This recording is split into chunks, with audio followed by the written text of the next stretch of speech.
പരദുഃഖമേ ദുഃഖം, പരസ്നേഹമേ സ്നേഹം. പരമാർത്ഥത്തിൽ ഞാനും നീ നമ്മൾ ഒന്നല്ലേ?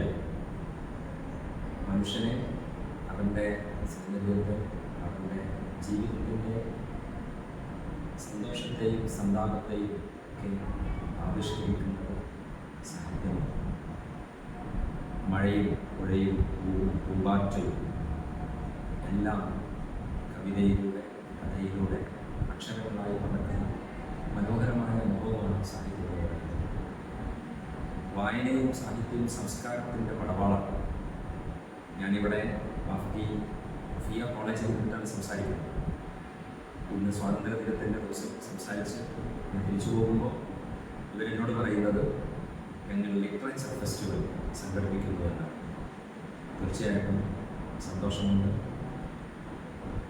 സാഹിത്യത്തെ, അക്ഷരത്തെ, വായനയെ, അതിൻ്റെ ആത്മാവിനെ മഴവിൽ മനോഹാരിതയോടെ ഉൾക്കൊള്ളാൻ നമുക്ക് കഴിയും.